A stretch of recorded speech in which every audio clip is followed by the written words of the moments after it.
The recent research The recent research focuses on two questions that one could raise about DQE. So first one is how to make the answers exact. And the second is how to make the classical optimization process easier. I will also discuss that when running a VQE on a noisy quantum device, such as a real quantum hardware or a simulator with a noise model, what we can do to reduce the error. 안녕하세요 여러분, 오늘의 강의에 오신 것을 환영합니다. 오늘의 양자화학 강의에서는 BQE에 관한 몇 가지 최신 연구에 관해 이야기해 보겠습니다. 최근 연구들은 BQE에 관한 두 가지 문제에 초점이 맞춰져 있는데요. 첫 번째로는 어떻게 하면 안사츠를 exact하게 만들 수 있는가이고요. 두 번째로는 어떻게 고전적인 옵티마이제이션을 쉽게 할 수 있는가입니다. 또한 BQE를 노이즈한 실제 양자 컴퓨터 하드웨어에서 또는 노이즈를 구현한 시뮬레이터에서 돌릴 때 오류를 줄이기 위해 무엇을 할 수 있는지에 대해서도 이야기해 보겠습니다. Okay, so let's start today's lecture by doing a recap on VQE algorithm. So the VQE implements a parameterized wave function ansatz on a quantum computer. It then repeatedly measures and optimizes the energy expectation value, the second step, of this ansatz until the optimal parameter set is found. 네, 먼저 BQE 알고리즘을 복습해 보겠습니다. BQE는 양자 컴퓨터의 몇 가지 파라미터들로 정의된 파동함수 안사츠를 구현합니다. 그 다음엔 안사츠의 에너지 기대값을 반복해서 측정 및 옵티마이즈하여 수렴하는 파라미터 셋을 찾습니다. So different ansatzes could be implemented in VQE. The most straightforward one is a unitary couple cluster ansatz with singles and doubles. The UCCSD is motivated by the failure of the traditional CCSD in the description of strongly correlative systems. We have also discussed the hardware efficient ansatz that has gained a lot of attention in recent years. Compared with UCCSD, the hardware efficient ansatz is easier to implement on a quantum computer, but its performance is harder to analyze. BQE에서는 다양한 안사츠를 구현할 수 있습니다. 가장 직관적인 것은 Unitary Coupled Cluster Single과 Double입니다. UCCSD는 전통적인 CCSD가 강하게 상호작용하는 시스템을 묘사하는 데 실패한다는 데서 동기부여를 얻었습니다. 또 저희는 최근 몇 년간 많은 관심을 받은 하드웨어 효율적 안사츠에 대해서도 이야기하였습니다. UCCSD와 비교하면 하드웨어 효율적 안사츠는 양자 컴퓨터에서 구현하기 더 쉽지만 그 성능을 분석하기가 쉽지 않습니다. So compared with the quantum phase estimation algorithm, the main disadvantage of VQE is that it is an approximate wave function. Therefore, it's hard to tell how well or how bad it will perform for given systems without any prior knowledge. Moreover, it will also require classical optimization techniques for the multivariable nonlinear function, which could be very difficult, especially for noisy quantum devices. 쿼넌 페이스 에스티메이션과 비교하면 BQE의 가장 큰 단점은 근사적인 파동함수를 쓴다는 것입니다. 따라서 주어진 시스템에서 BQE가 얼마나 잘 작동할지 사전 정보 없이는 알기 어렵습니다. 또한 BQE는 고전적인 옵티마이제이션 테크닉들을 필요로 하며 특히 함수가 다변수 비선형이라 노이즈한 양자 컴퓨터에서는 옵티마이제이션이 어려울 수 있습니다.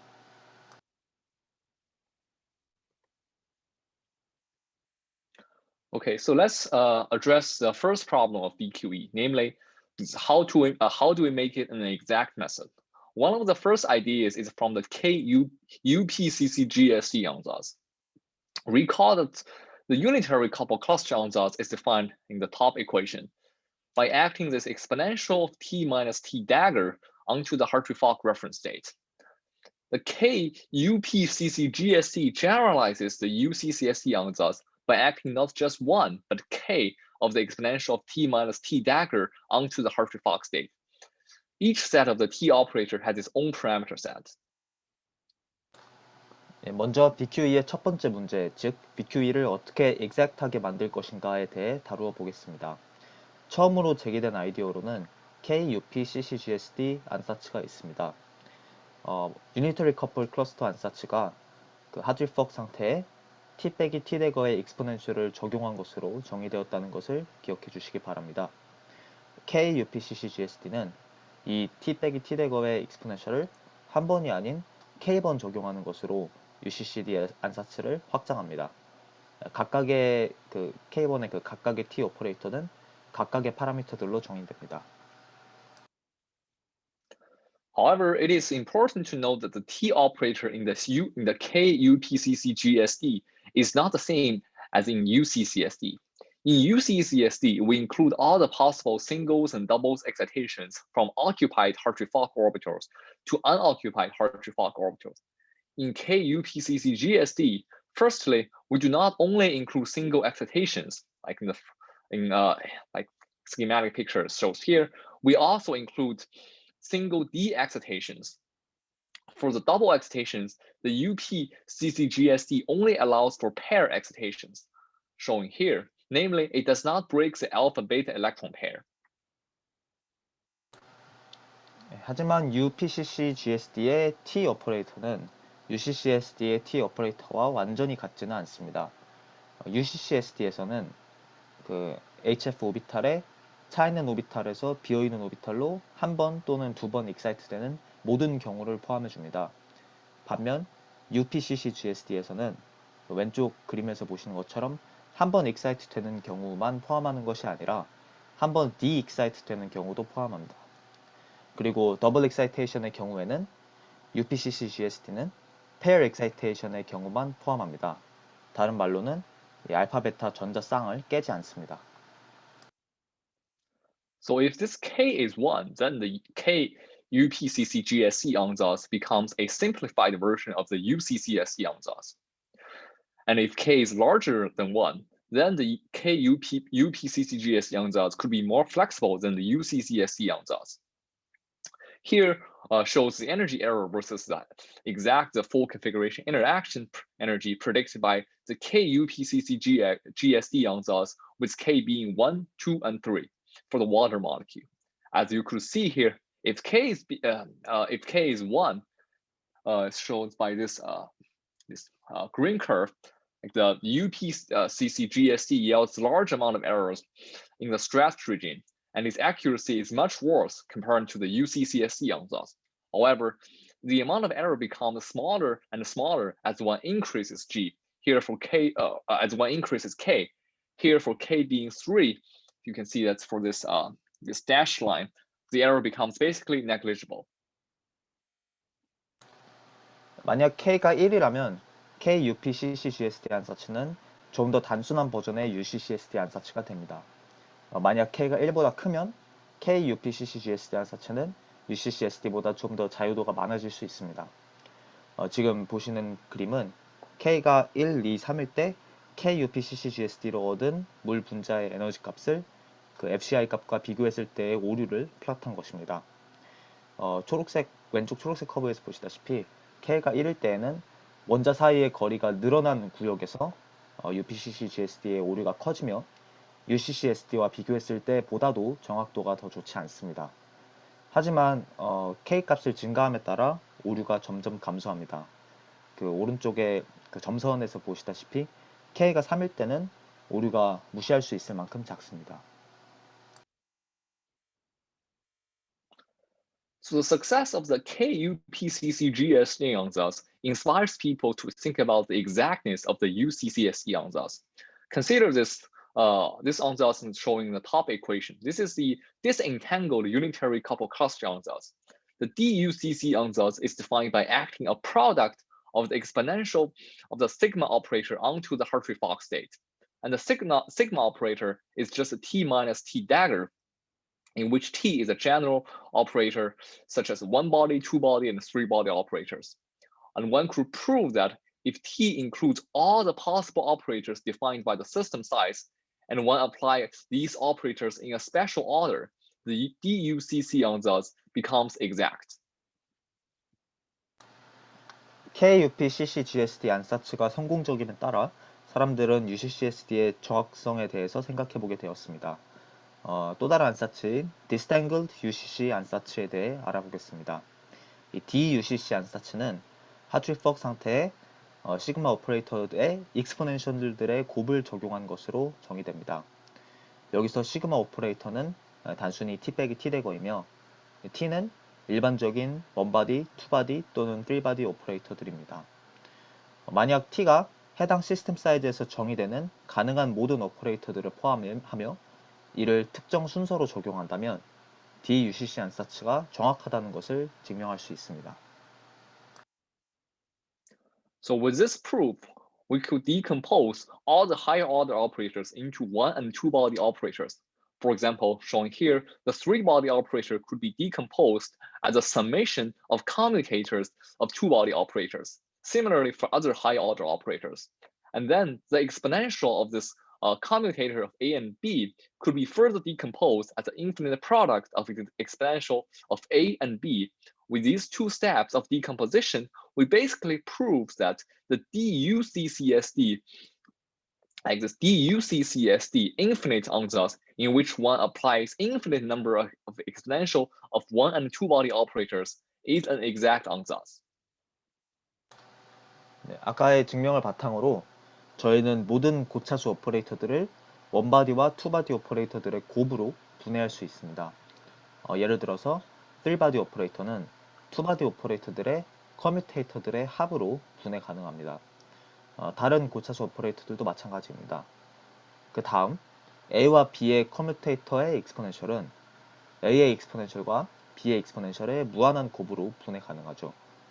이 두 분해 과정을 거치면 원바디와 투바디 오퍼레이터의 익스포넨셜들을 무한히 많이 적용하는 DUCCSD 인피니트 안사치는 exact하다는 것을 증명할 수 있습니다. So although in reality, we could only apply finite number of these operators, this proof does provide a way to achieve arbitrary level of accuracy for the UCCSD ansatz, which is just to keep applying the exponential of one and two body operators to the Hartree-Fock state. However, is there a clever way to choose which one and two body operators we want to apply so that we achieve the highest efficiency? 물론 실제로는 유한한 수의 오퍼레이터들만을 적용할 수 있지만 이 증명은 UCCSD 안사치로 임의의 정확도를 얻는 방법을 제시합니다. 단순히 원바디와 투바디 오퍼레이터의 익스포넨셜들을 계속 적용하는 것이죠. 하지만 저희가 이를 가장 효율적으로 할 수 있도록 원바디와 투바디 오퍼레이터들을 현명하게 고르는 방법이 없을까요? So it turns out that there is a way of doing this. This is the adapt VQE approach. Firstly, it defines a pool of all the one and two body operators.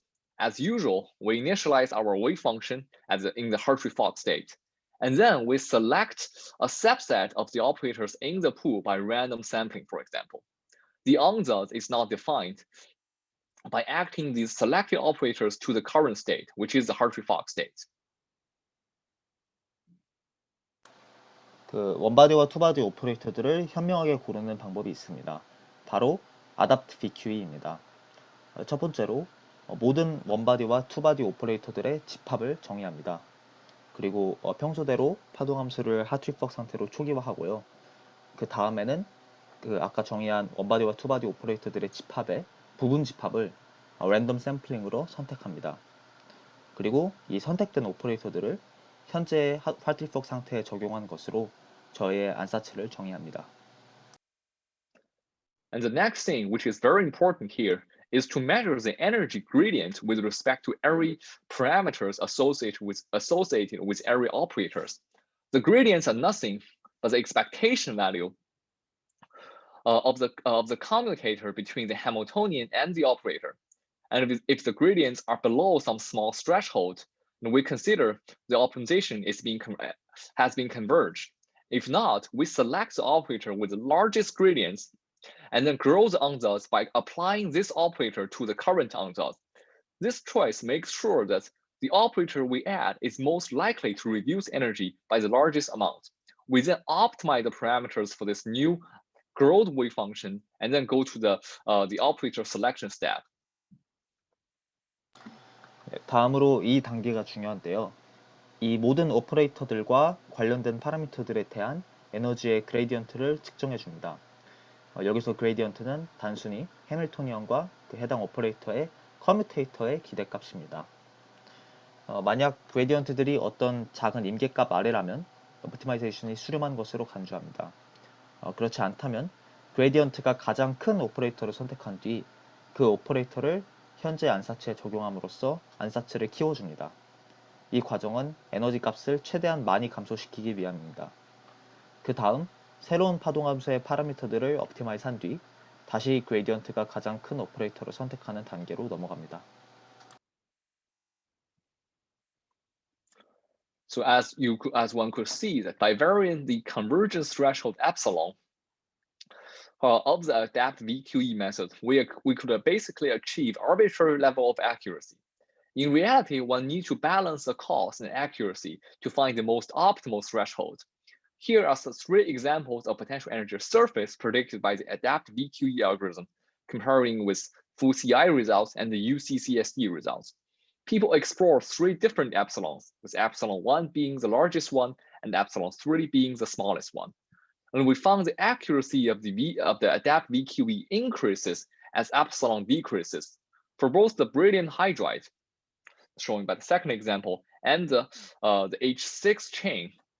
We also find that the accuracy of the adapt VQE algorithm with epsilon 2 and epsilon 3 surpasses that of the UCCSD ansatz. 보시다시피 아답트 BQE의 수렴 임계값 엡실론을 바꿔줌으로써 저희는 임의의 정확도를 얻을 수 있습니다. 물론 실제로는 회로의 비용과 정확도의 균형을 맞춰서 가장 적절한 임계값을 찾아야 합니다. 여기 아답트 BQE로 예측한 포텐셜 에너지먼을 FCI 및 UCCSD와 비교한 3가지 예시가 있습니다. 3가지 엡실론을 시도하였고요.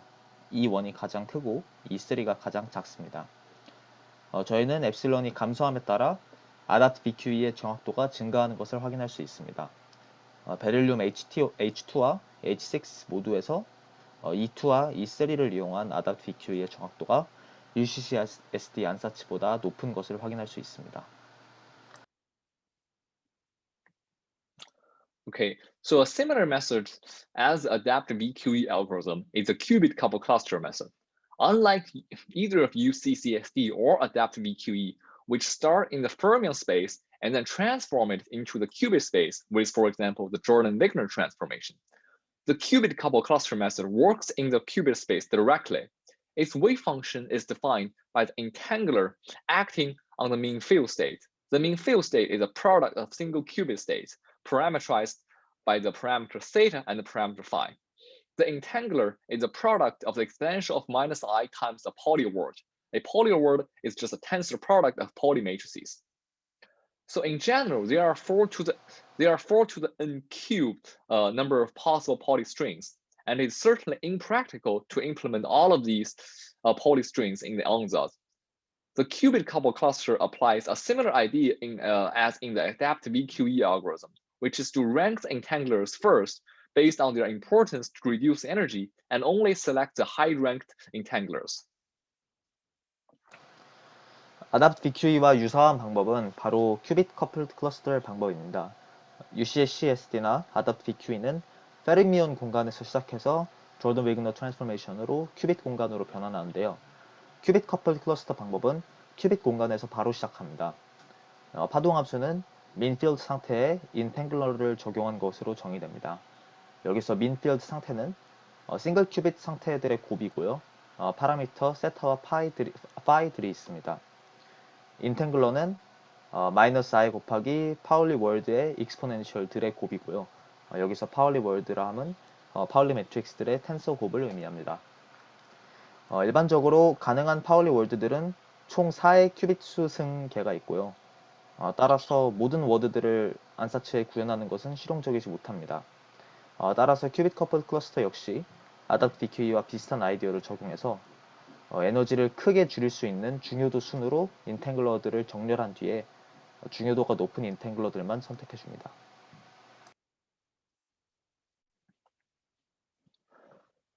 So let's first define the mean field energy, which is energy for the big omega wave function, the unentangled wave function, with optimal parameters theta and phi without any entanglers.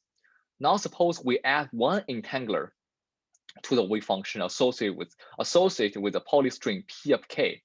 Its energy is computed with the second equation here. We could then compute the energy derivative with respect to the parameter tau, which is just which is just an expectation value of the commutator between the Hamiltonian and this polystring P of k with the mean field wave function. We then rank the entanglers based on the energy derivatives and only include entanglers whose energy derivative is larger than a pre-chosen threshold in the overall wave function. 먼저 mean-field 에너지가 무엇인지 정의해 주겠습니다. 이 식에서 대문자 오메가로 표시한 파동함수의 에너지 값이고요. 오메가 파동함수는 인탱글러 없이 최적의 파라미터들 세타와 파이로 표현됩니다. 여기서 파울리 월트 pk에 대응되는 인탱글러 한 개를 파동함수에 추가해 보겠습니다. 그 에너지는 보시는 두 번째 수식으로 계산할 수가 있습니다. 다음으로 이 에너지의 파라미터 타우에 대한 데리버티브를 계산해 주는데요. 이는 단순히 민필드 파동함수에서 계산한 해밀토니안과 파울리 월트 pk의 커뮤테이터의 기대값입니다. 그 다음으로 에너지 데리버티브 값들을 바탕으로 인탱글러의 중요도 순위를 매기고 사전에 선택한 임계값보다 에너지 데리버티브 값이 더 큰 인탱글러들만 골라서 파동함수에 추가해 줍니다. And on the right here shows the performance of the cubic couple cluster wave function for the lithium hydride molecule, comparing the cubic couple cluster, the mean field, no entangler wave function, and the exact one. As you can see, that although the mean field wave function as expected performs quite poorly, but once we add entanglers to it, the cubic couple cluster and energy matches the exact energy perfectly. 네, 오른쪽 그림에서는 리튬 하이드라이트 분자에서의 QCC 파동함수, 다양한 QCC 파동함수의 성능을 보여줍니다. 보시다시피 인탱글러를 적용하지 않는다면 그 퍼포먼스가 그렇게 좋지 않지만 인탱글런트를 적용하고 나면 에너지 값을 정확하게 계산해 주는 것을 확인할 수 있습니다. So earlier this year, there is a paper published on the Physical Review Letters in which the author developed a novel solver for the quantum contracted eigenvalue equation, which I find to be very interesting. First, let's recall the Schrodinger's equation, showing by the first top equation here. We then left multiply the Schrodinger's equation by this particular term, and then perform some mathematical tricks. We will then obtain the anti-Hermitian part of the contracted Schrodinger's equation, the ACSE equation. It has been shown that the solution to the ACSE equation is equivalent to the solution of the original Schrodinger's equation. 올해 초에 PRL에 올라온 흥미로운 논문이 있었는데요. 이 논문에서는 퀀텀 컨트랙티드 아이겐밸류 이퀘이션이라는 것을 푸는 독창적인 방법을 개발하였습니다. 먼저 슈레딩거 이퀘이션을 작성한 뒤에 텍스트 두 번째 줄 이 식을 왼쪽에 곱해주고 몇 가지 수학적인 트릭들을 사용합니다. 그러면 컨트랙티드 슈레딩거 이퀘이션의 안티-헤르미시안 부분, 즉 ACSE를 얻을 수 있습니다. 이 ACSE를 푸는 것이 원래 슈레딩거 방정식을 푸는 것과 동일하다는 것이 알려져 있습니다. So now solving the Schrodinger's equation becomes equivalent to solving the ACSE equation. So in order to solve the ACSE equation, we iteratively draw a variational wave function on thus. In the n+1 iteration, for example, the new wave function psi n+1 is obtained by applying the exponential of the scalar epsilon multiplied by the anti-Hermitian two-electron operator A to the current wave function psi of n. If we expand the energy and the energy gradients with respect to A using the Taylor series in terms of the parameter epsilon, it results in these two equations in the bottom. Interestingly, we find that the residue of the ACSE equation is actually the negative of the energy gradient with respect to A. 이 ACSE 방정식을 해결하기 위해서 베리에이션을 파동함수를 반복해서 키워줍니다.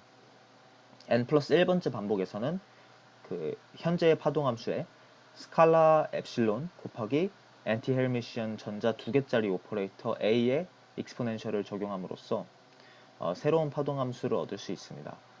여기서 에너지와 A에 대한 에너지 그레디언트를 엡실론에 대한 테일러 수열로 전개해주면 밑에 보시는 두 가지 수식을 얻을 수 있습니다. 흥미롭게도 ACSC 방정식의 오차는 A에 대한 에너지 그레디언트에 마이너스 1을 곱한 것과 같습니다. So now at the n+1 iteration, one needs to grow the ansatz. So the question becomes how to choose the parameter A and the parameter epsilon. Since we know the energy gradient with respect to A, we could simply set A to be the negative of the energy gradients, which is the same as the residue of the ACSE equation, which is the second step here.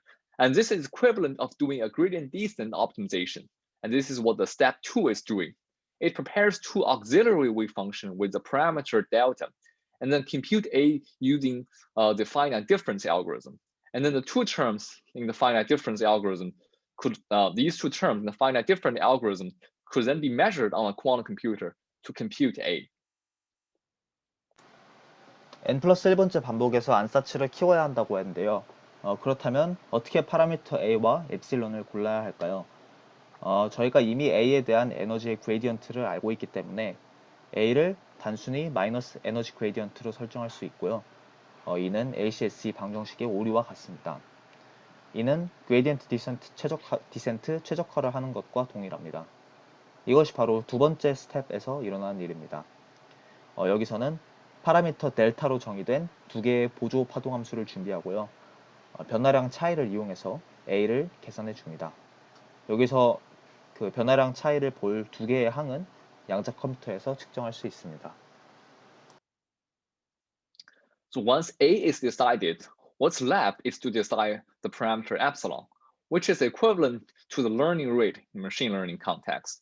What we could do is just to compute the energy with compute the energy with different epsilon value and pick the epsilon that results in the lowest energy. Once both A and epsilon are decided, we grow the ansatz according to these parameters, and then we go to the next iteration. A가 정해지고 나면 엡실론을 정해야 하는데요.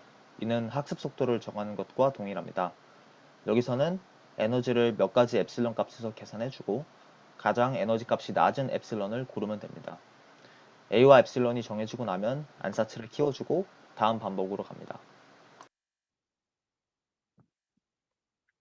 So let's now look at the performance of the ACSE solver.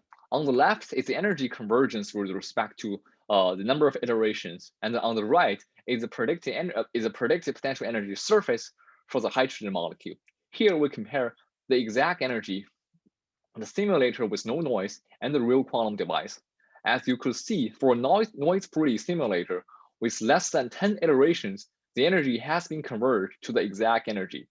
And a similar behavior is also observed for experiments on a real device, as shown by this blue curve. Although the noise makes it convert to a much higher value compared to the noise-free simulator. 이제 ACSC의 성능을 살펴보겠습니다. 왼쪽에서는 반복에 따라 에너지 값이 수렴하는 것을 보여주고 오른쪽에서는 수소 분자의 에너지면을 예측하는 것을 보여줍니다. 두 그래프 모두에서 실제 에너지 값과 시뮬레이터 그리고 실제 양자 컴퓨터에서 ACSC를 돌린 결과를 비교합니다. 보시다시피 노이즈가 없는 시뮬레이터에서는 반복 10번도 안 돼서 에너지가 정확한 값으로 수렴합니다. 실제 양자 컴퓨터의 실험은 이 파란색 컵으로 나타나 있는데요. 거기서도 비슷한 양상을 보이긴 하지만 노이즈 때문에 훨씬 더 높은 값으로 수렴합니다. So as you could see by now, the performance of the VQE algorithm, whichever version you use, either the adaptive VQE or the ACSE, the performance of these VQE algorithms on real quantum computers depends on the noise of the system. Without error corrections, algorithms that provide exact answers on a noise-free simulator result in significant amounts of errors on a real quantum computer. Therefore, we need to find a way to correct the errors in the VQE algorithm. 이제 보시다시피 VQE 알고리즘의 성능은 아닷 VQE를 쓰던 ACSC를 쓰던 실제 양자 컴퓨터의 노이즈에 따라서 달라집니다. 에러 커렉션 없이는 노이즈 없는 시뮬레이터에서 정확한 값을 제공했던 알고리즘도 실제 양자 컴퓨터에서는 상당히 큰 오류가 생길 수 있습니다. 따라서 BQE 알고리즘에서 오류를 수정할 방법을 찾아야 합니다. So one way to do the error correction is to perform some checks for certain known physical quantities. One example would be the total number parity check. Now consider a two-electron four-orbital problem. One electron is spinning up and another electron is spinning down. On the left are some allowed measurements. For example, the first one is to have the first and the third orbital being occupied and the second and the fourth orbital being unoccupied. And this bit string has parity of 0, since we have even number of electrons in the system. On the right here are actually some unphysical measurements because they are wrong of the total number of the total electron number. For example, the first one has only one electron, and the second one has 3 electrons. And these measurements have parity being 1, since they are odd number of electrons there. 한 가지 방법은 저희가 알고 있는 특정 물리적인 값들에 대해서 검사를 수행하는 것입니다. 그 예시로는 전체 입자 수의 페리티를 체크하는 것이 있습니다. 전자 2개, 오비탈 4개짜리 시스템을 생각해 보겠습니다. 전자 하나는 스핀업, 다른 하나는 스핀 다운입니다. 왼쪽에 보시는 것은 저희가 얻을 수 있는 몇 가지 측정 결과들입니다. 예를 들어서 첫 번째 결과에서는 첫 번째와 세 번째 오비탈이 차 있고요. 또 두 번째와 네 번째 오비탈이 비어 있습니다. 전자수가 짝수개이므로 이 비트열의 페리티는 0이 되겠죠. 오른쪽에 보시는 것은 저희가 얻어서는 안 되는, 물리적으로 말이 안 되는 측정 결과들입니다. 전체 전자수가 틀렸기 때문이죠. 예를 들어서 첫 번째 결과에서는 전자가 1개, 두 번째 결과에서는 전자가 3개가 되고, 어쨌든 전자가 홀수개들이기 때문에 페리티가 1이 됩니다. So based on this observation, we could use an ancillary qubit to compute and store the parity with a circuit on the bottom. This could be done with two CNOT gates. For example, if both x0 and x1 are 1, and then the ancillary qubit will be flipped twice and end up in the 0 state, indicating a 0 parity of the system. We could then measure all 3 qubits, and if the ancillary qubit's measurement is 0, we keep this measurement. And if the ancillary qubit's measurement is 1, and then it indicates an error has happened, and then we discard the measurements. 이를 기반으로 저희는 보조 큐빗을 이용하여 페리티를 측정 및 저장할 수 있습니다. 아래 회로처럼 CNOT 게이트 2개를 쓰면 되죠. 예를 들어서 x0과 x1이 둘 다 1이면 보조 큐빗은 두 번 플립돼서 0 상태가 될 것이고 페리티가 0이라고 말해줄 것입니다. 그렇다면 이 세 개 큐빗들을 모두 측정해서 보조 큐빗의 측정 결과가 0일 때만 이 전체 측정 결과를 보관하고요. 보조 큐빗의 측정 결과가 1이면 오류가 발생했다고 간주하고 이 측정 결과는 버립니다. The check for the total particle number parity could detect errors in which the two qubits are incorrectly flipped. In which the one qubits are incorrectly flipped. For example, but it cannot really detect errors in which two qubits are incorrectly flipped. For example, consider like the all zero state. This is a state with no electrons, but has a parity of 0, which is the correct particle number parity. In order to detect these kind of errors, what one could do is to check the parity for both spin up and spin down electrons individually. Again, this could be done with an ancillary qubits with two measurements. And if both measurements results in 1, and then we keep the measurements. And if any of these measurements results in 0, this indicates an error has happened, and then we discard the measurements. 아까의 전체 파리클 수 페리티 검사는 두 개의 큐빗들이 부정확하게 플립된 경우는 감지할 수 없습니다. 예를 들어서 모든 큐비트가 0인 상태를 생각해보면 전자가 0개이지만 페리티가 0으로 정확합니다. 그래서 이러한 오류를 감지하기 위해서는 그 비슷한 하지만 다른 그 아래의 회로를 써서 스핀업 전자와 스핀 다운 전자 둘의 페리티를 검사해 줄 수 있습니다. 이는 마찬가지로 한 개의 보조 큐빗과 두 번의 측정으로 가능하죠. 두 측정이 모두 1이라면 전체 측정 결과를 보관하고요. 만약 두 측정 중 하나라도 0이 나온다면 결과를 버려줍니다. So besides the error detection, another way to perform error correction is through error extrapolation. This is a method developed by IBM. The idea is to write energy on a noisy quantum device, with error rate being lambda at the top equation here. So epsilon E star is the energy one obtains if no error has occurred, and the rest of the term is a polynomial in terms of the error rate lambda. The idea of the error extrapolation is to control the error rate. For example, suppose lambda is the smallest error rate one could get, and then experimentalists could enlarge the error rate, for example, by a factor of 2 by changing the lasers, for example. By doing so, one could obtain a few energy measurements that correspond to different error rates. And then we could do an extrapolation to zero error rate.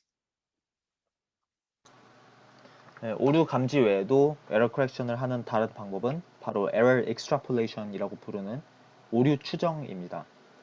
이는 IBM에서 개발한 방법인데요. 아이디어는 다음과 같습니다. 노이즈한 양자 컴퓨터에서 얻은 에너지 값을 오류율 람다에 대해서 그 위에 보시는 수식처럼 작성합니다. 이 스타는 오류가 전혀 일어나지 않았을 때의 에너지 값이 되겠고요. 나머지 항들은 오류율에 대한 폴리노미얼입니다. 오류 추정의 핵심 아이디어는 오류율을 바꿔주는 것입니다. 예를 들어서 람다가 얻을 수 있는 가장 낮은 오류율이라고 가정해 보겠습니다. 그렇다면 실험에서 레이저를 바꾼다던가 하는 방식으로 오류를 2배 키워줄 수 있습니다. 이런 식으로 몇 가지 다양한 오류율 값에 해당하는 에너지 측정 결과들을 얻을 수 있습니다. 그 다음에 피팅을 해서 오류율이 0일 때의 에너지 값을 추정하는 것이죠. So on the right are some results using this error extrapolation techniques. The green, yellow, and the red dots, for example, if you look at this plot, correspond to the noisy experimental results with different error rates. And they are actually pretty far from the exact results shown by this blue curve. However, after you perform the error extrapolation, the extrapolated results showing by the blue dot actually match nicely with the exact energy. 네, 오른쪽에 보시는 것은 오류 추정을 통해 얻은 결과들입니다. 초록색, 노란색, 빨간색 점들은 다양한 오류율 값에서 측정한 결과들이고 정확한 결과와 꽤 멀리 떨어져 있습니다. 하지만 오류 추정 후에는 추정된 에너지 값은 실제 에너지 값과 꽤 잘 일치하죠. And then the error detection and the error extrapolation techniques shown by the last few slides could then be combined. On the left here is a plot that shows the energy error versus the 2-qubit error rate, comparing the raw experimental data, error detection if one and the results if one performed error detection alone, the results if one perform error extrapolation alone, and the results with a combination of the error detection and error extrapolation. And you can see if the error rate is larger than 0.5%, then neither of the error detection or the error extrapolation alone yields chemical accuracy results. Once these two techniques are combined, then the chemical accuracy result could be achieved even with error rates as large as 1%, which is achievable on near-term devices. 오류 감지와 오류 추정 테크닉들을 합칠 수도 있습니다. 왼쪽 그림에서는 다양한 2큐빗 게이트 에러율에서의 에너지 오류를 보여주는데요. 그냥 실험값과 오류 감지 후의 값과 오류 추정 후의 값과 오류 감지와 추정을 모두 한 후의 값을 비교합니다. 보시다시피 에러율이 0.5%보다 크면 오류 감지 및 추정 한 가지만으로는 케미컬 애큐러시를 얻을 수 없습니다.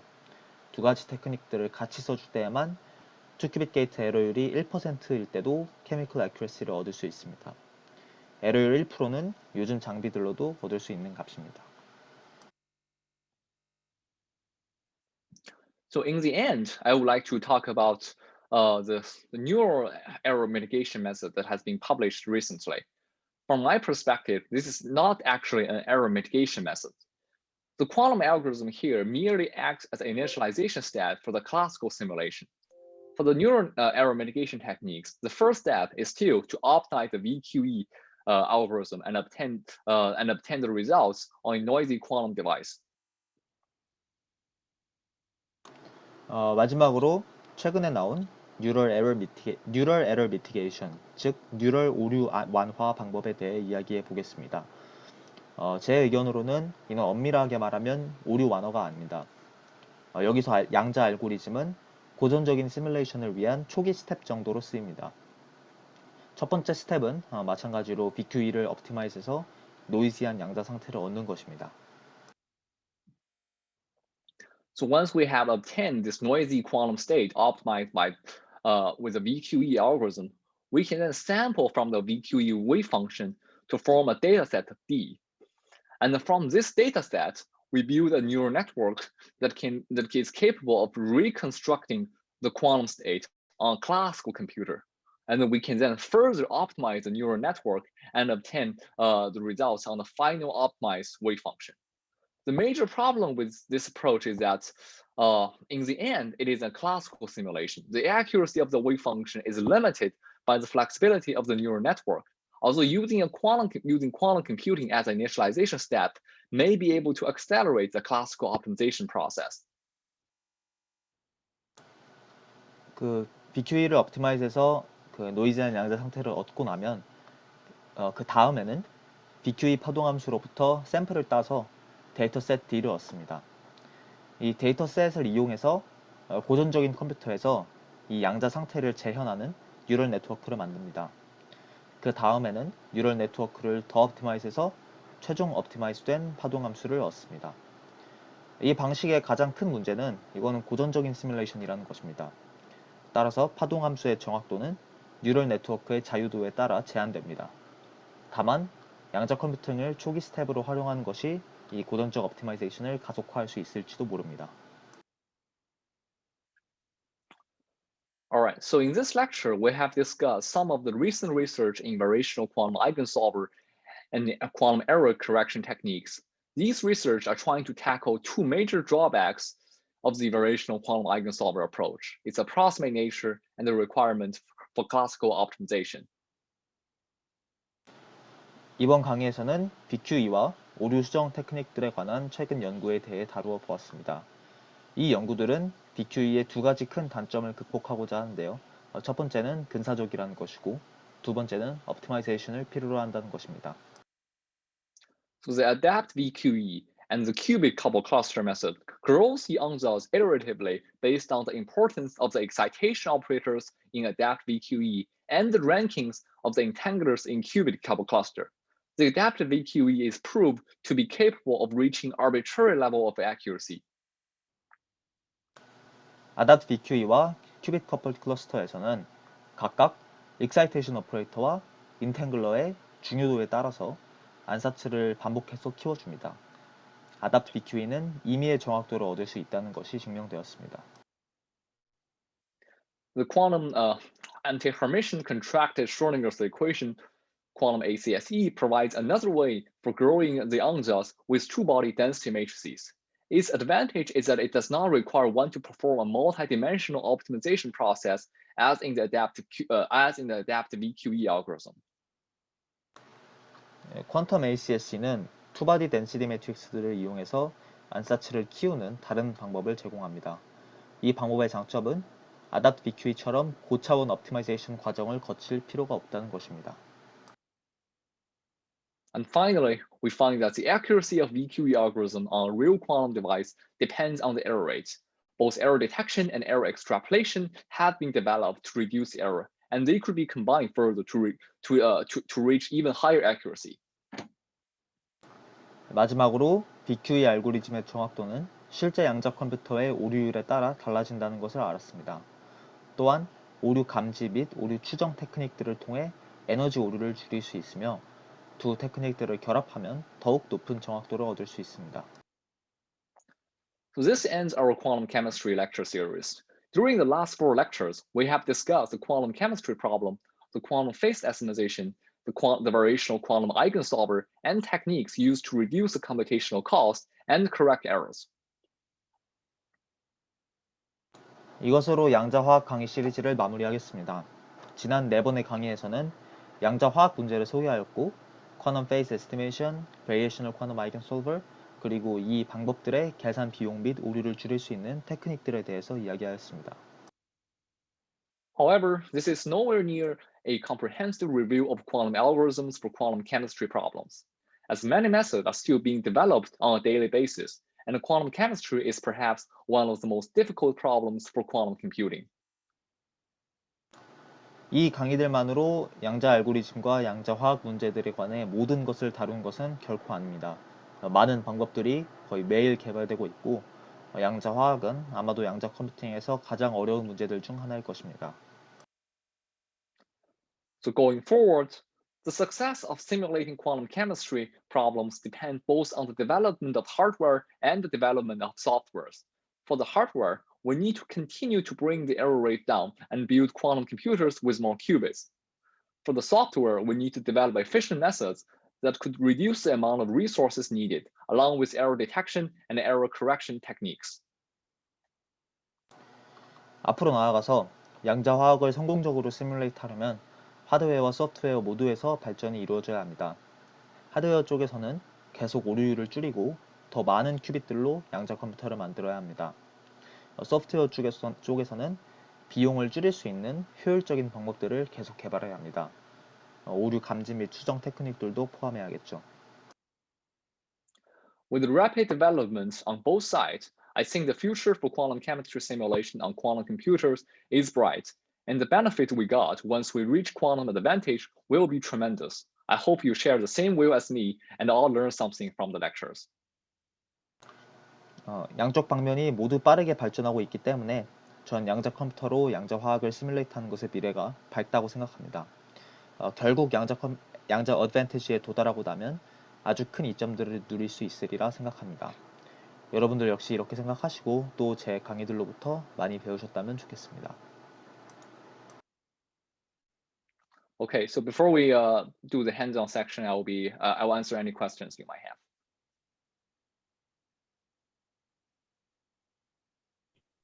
예, 질문 네, 있으시면 질문. 편하게 해주시면 되겠습니다. 예, 채팅창에 써주셔도 되고요. 손 들고 그냥 말씀해 주셔도 됩니다. Excuse me. I have a question about the DUCCSD. I mean, decoupled UCCSD. The de-entangled. Yes. So you say that the operations should be selected randomly, but I don't understand why it should be chosen with random selection.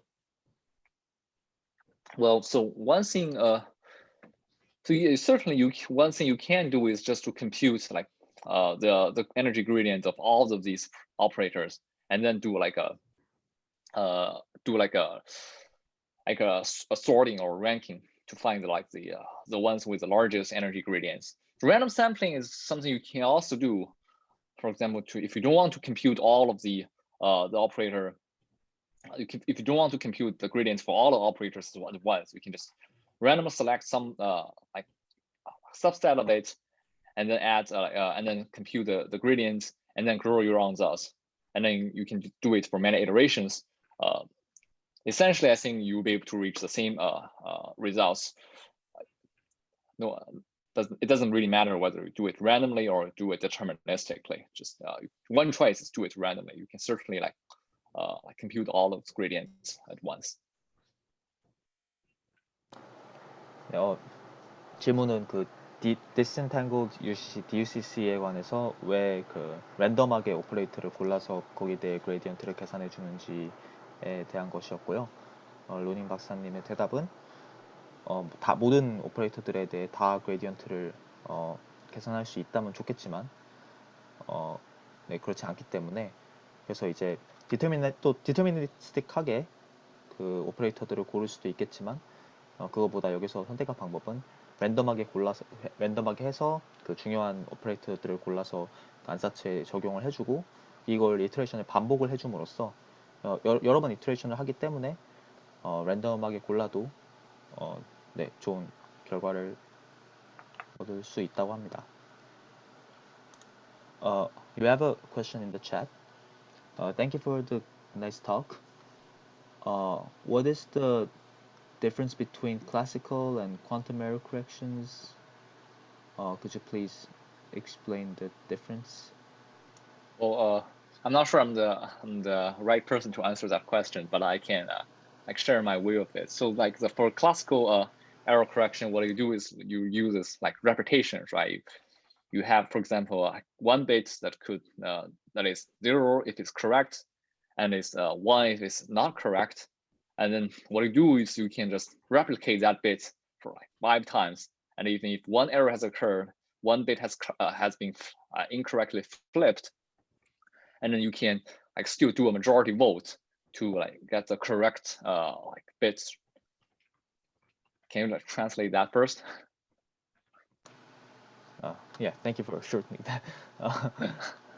네, 그래서 루니 씨의 대답은 이제 클래시컬 에러 커렉션 같은 경우는 이제 뭐 가장 대표적인 것이 그 같은 비트를 뭐 3번 또는 뭐 5번 이렇게 반복을 하면 오류가 하나 일어나더라도 메조리티 보트 즉 다수결을 통해서 네, 그 에러가 어느 게 정확한 비트인지를 찾을 수 있는 그게 클래시컬 에러 커렉션의 가장 대표적인 아이디어입니다. Yeah, and then for the quantum error diffraction, because there's like this no cloning theory, which you cannot really clone a quantum state without destroying the initial one. So you can't really do the exact same thing as a classical error correction. But then there are still like approaches like the surface code where you use multiple like qubits to create one logical qubit, which has much lower rates than the physical qubits that builds up the logical qubits. And then that's like the one way to do quantum error correction. And then so like the technique that I discussed in this lecture is not really quantum error correction, but rather like quantum error. It's not really quantum error correction, but really like quantum error detection, and then quantum error extrapolation. For the quantum error detection, it's more like you perform this like post selection. So you have done your measurements, and then you have some knowledge of how the measurement should look like, and then you post select. So you discard some measurements that are like unphysical, and then you keep those measurements that you think are physical. In this way, you can reduce the error. And I think in terms of the actual quantum error detection, error correction, like you build up a logical qubits with like a number of physical qubits. I think Nam did some of the work. If Nam is here to comment a bit on that. 네, 저희가 일반적으로 쿼넌 에러 커렉션이라고 부르는 것은 이제 클래시컬 오류 수정 같은 경우에는 이제 그 비트를 복제를 해야 되는데 쿼넌의 경우에는 그 노 클로닝 테오리에 의해서 상태를 파괴하지 않고는 이렇게 복사를 할 수 없기 때문에 네, 그래서 이제 그 쿼넌 에러 커렉션 쪽으로 엄청 많은 이제 그 방법들이 개발돼서 대표적으로 서페이스 코드가 있고 네, 그래서 잘 이렇게 여러 큐빗들로 인코딩을 하면 그 전체 로지컬 큐빗의 에러율이 피지컬 큐빗의 에러율보다 작도록 이렇게 만들 수가 있습니다. 근데 이제 루닝 박사님이 이 슬라이드에서 그 설명한 이제 그 테크닉들은 그 저희 일반적으로 부르는 쿼넌 에러 커렉션은 아니고 이제 그래서 그 오류 감지 및 오류 추정이라고 이렇게 불렀습니다. 그래서 네.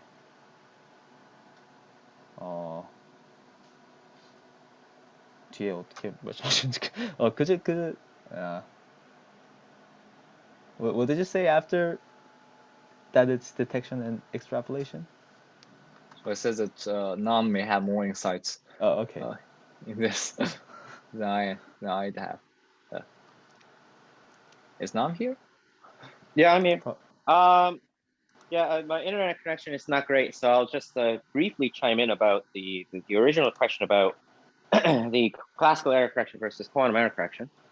So yes, there's certainly a lot of differences due to the inherent differences between classical and quantum mechanics. Yeah, including no cloning theorem, as Luding said.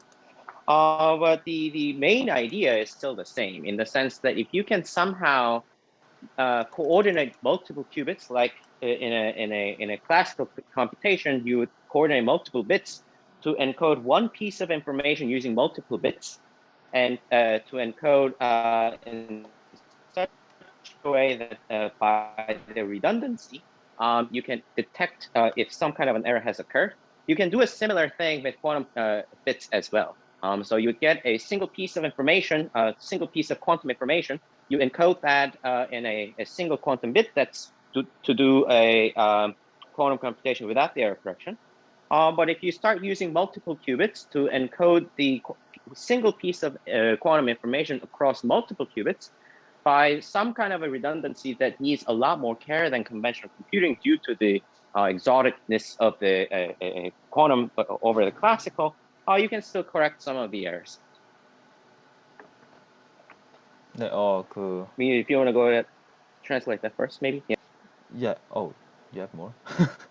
네, 그 고전적인 오류 수정과 양자 오류 수정의 기본적인 아이디어는 같습니다. 루니 박사님 말씀하신 것처럼 그 노콜로니 티어렘에 의해 이제 그런 것들이 다르긴 하지만 결국 핵심 아이디어는 그 여러 큐빗을 통해 그 인포메이션 한 빗을 인코딩함으로써 그 리던던시 즉 네, 여러 큐빗으로 여러 비트로 한 빗을 인코딩하는 그 리던던시를 이용해서 어떤 오류가 생기더라도 네, 그 오류를 잡아낸다는 것이 그리고 그거를 이제 쿼넌 에러 커렉션의 경우에는 어떤 그 양자의 그 뭐 다양한 것들을 이용해서 네, 일을 해낼 수가 있습니다. 결국 기본적인 아이디어는 그 리던던시를 이용한다는 것입니다. So if you think about one of the very first quantum error correction code, like Shor code, essentially one uses 3 qubits to protect against a bit flip error. And then you use that as a unit of quantum information, and then you copy that 3 times, and then you protect against the phase error. So you, in total, expend 9 qubits to encode a single quantum bit of information.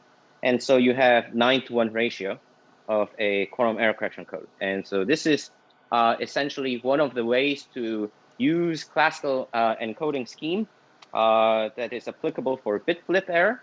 And then you concatenate that to protect against phase error, and then you can always come up with a working quantum error correction code. Although that would be, in a sense, very. 네, 그 가장 처음 개발된 양자 코드, 그 에러 커렉션 코드 중 하나인 그 슈어 코드는 이제 먼저 큐비트 3개로 그 아까 말한 그 클래시컬 코드처럼 그 큐빗 3개로 이제 그 빗플립 에러를 수정하고요. 그리고 이거를 이제 곱하기 3을 해서 이제 페이스 플립 에러까지 수정을 합니다. 그래서 그 총 9개의 그 큐빗으로 그 로지컬 큐빗 하나를 만들어서 이제 비트와 페이스 플립을 모두 잡아내고요.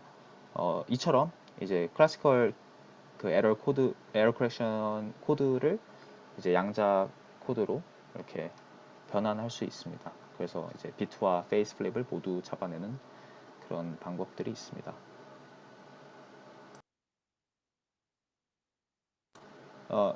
Should we move on to the next question? Learning? Should we move? Yeah, sure. What is the next question? Okay. Yeah. I'll translate to you. Thank you for the great talk. Simulator already has a pretty good accuracy. So with the reason for using quantum device with doing error mitigation, is that because if the system size n increases, it takes too long to compute classically? Right. So that's the whole point of doing a quantum computing, right? So quantum simulator is a classical. So the cost of performing the same algorithm on a quantum simulator compared to quantum computer, the quantum simulator will scales exponentially the cost for running that algorithm, so that we can only run like tens of qubits on quantum simulator for efficiently, I think. So if your system size becomes larger than that, then the cost of running the algorithm on a quantum simulator becomes so huge, and you cannot really do that. So that's why we need to use like an actual quantum computer, because it's quantum, not classical. So that's these could run polynomial time, that we can like if it actually works, if we actually have like error mitigation techniques so that we can reduce error to some low values, and then we have like thousands of logical qubits, we can actually run like the same algorithm that cannot be run on a classical simulator on a quantum computer. 네, 그 정확하게 말씀하셨고요. 말씀하신 대로 고전적인 컴퓨터로는 그 알고리즘의 어떤 계산 컴플렉시티가 이제 시스템 사이즈 n의 익스포넨셜하게 증가해서 네, 큰 사이즈를 에 대해서 계산할 수 없기 때문에, 그리고 이제 그래서 저희가 실제 양자 컴퓨터를 쓰고 싶은 거고요. 실제 양자 컴퓨터로는 물론 이제 그 시스템 사이즈에 폴리노미얼하게 컴플렉시티가 올라갑니다. 그래서 이제 에러 미티게이션 등을 해서 그 에러를 적게 얻고, 또 이제 나중에 그 로지컬 큐빗이 막 여러 개인 엄청 많은 그런 그 양자 컴퓨터를 얻게 되면, 그러면 이제 네, 그 큰 시스템 사이즈에 대해서도 이런 계산을 해줄 수 있는 것이죠.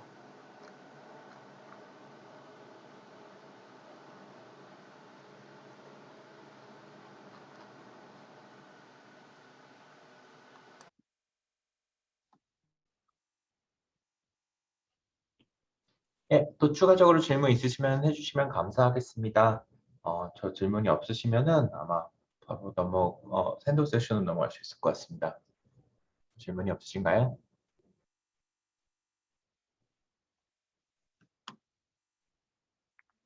예, 강연에 사용될 노트북은 제가 링크를 남겨놨고요. 예, 강연 노트북 다운받아가지고 이제 핸드온 세션 준비해 주시면 되겠습니다.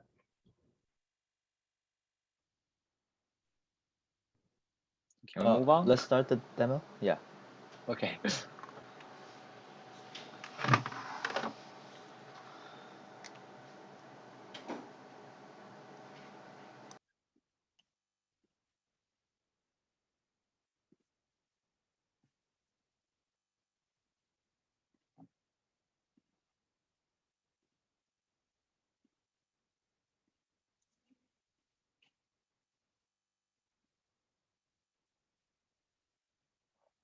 All right, so let's start from the first notebook one. 네, 첫 번째 노트북을 시작해 보겠습니다. Okay, so in this notebook, we explore the performance of different optimizers for variational quantum eigensolver with and without noise. In this notebook, essentially, we'll be able to run a VQE algorithm on molecular hydrogen molecule H2 in a minimal basis. And once we set up our algorithm, we will explore the performance of 3 different classical optimizers: the Copula, the SPSA, and then the Atom optimizer. We will also see how they perform if we add some amount of noise to the simulator. 네, 이번 노트북에서는 여러 가지 BQE를 위한 여러 가지 옵티마이저들을 노이즈 이시 그리고 없이 한번 살펴보겠습니다. BQE 알고리즘을 수소 분자의 그 미니멀 베이시스에서 돌려볼 거고요. 알고리즘을 셋업하고 나면 그 3가지 옵티마이저를 시도해 볼 텐데, 코빌라와 지금 오타가 난 것 같은데 SPSA와 그리고 아담, 이렇게 3가지를 써서 그리고 뭐 오류를 넣어주거나 빼주거나 하면서 네, 결과를 보도록 하겠습니다. Okay, so we start from some setup, import IonQ and the Qiskit, and you add your IonQ API key to the IonQ provider, and then we import all the necessary things like modules, Qiskit, and then Qiskit nature. 네, 그 말씀하신 셀들을 돌려주시고요. And then that's first we need to define the unitary clusters with singles and doubles ansatz. With a 2-electron 4-orbital problem, the UC-CSD ansatz could be modeled by just a single parameter theta. And then this is our ansatz exponential I theta times this poly string. 네, 첫 번째로 저희의 Unitary CCSD 안사츠를 정의해 주겠습니다. 전자 2개, 오비탈 4개짜리에서는 파라미터 1개로 그 파동함수가 정의가 되고요. 그 보시는 수식과 같은 꼴이 됩니다. And then the next function is we need to form the electronic structure problem, obtaining the electronic Hamiltonian, and then transform it with a Jordan-Wigner transformation. And we also will diagonalize the Hamiltonian classically as a reference, as a like exact reference value. 그 다음 그 셀에서는 그 전자 구조를 이제 만들어 주고 거기서 이제 전자 해밀토니언을 얻은 다음에 조던 위그너 트랜스포메이션으로 이제 큐빗들로 변환을 해줄 것입니다. 그리고 그 따로 이제 해밀토니언을 직접 다이아고널라이즈 해서 그 저희가 이제 비교할 수 있는 그 정확한 값을 계산해 주겠습니다. And then we like put things together. The overall circuit is constructed by first initializes in the Hartree-Fock state and then applying the parameterized UCCSD circuits to it. 네, 이제 다 합쳐 볼 텐데요. 첫 번째로 그 하트리-퍽 상태를 초기화해주고 UCCSD 안사츠를 적용해 줍니다. And finally, we define the classical optimizer. Here are three optimizers that use Kobila, SPSA, and Atom. And then we pass the parameterized circuits into the Kiskis VQE function, and then we set the initial values of the parameters to be 0. 네, 그 코빌라, SPSA, 아담 세 가지 옵티마이저를 사용해 줄 거고요. 네, 그 클래스 고전적 옵티마이저를 정의를 해줍니다. 그래서 회로를 이제 키스케드 VQE에 집어넣고 그리고 그 초기 파라미터는 값을 0으로 놓도록 하겠습니다. Okay, so let's first run run the VQE optimization on the simulator using Kobila, and then if you run this, it will print out the circuit. It will print out the classical energy, the energy you obtain from the classical exact diagonalization, and it will also give you the optimized VQE energy. And you can see that it is basically the same as the classical results. 네, 그 VQE를 이제 그 코빌라를 이용해서 코빌라라는 옵티마이저를 이용해서 회로를 돌려줄 텐데요.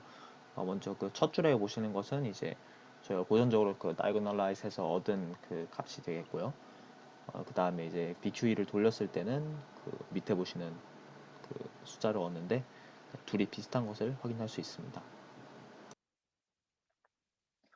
And then we can plot the optimization process, and you can see that for Kobila, within like 10 iterations, the energy converges to the exact energy with some small fluctuations there.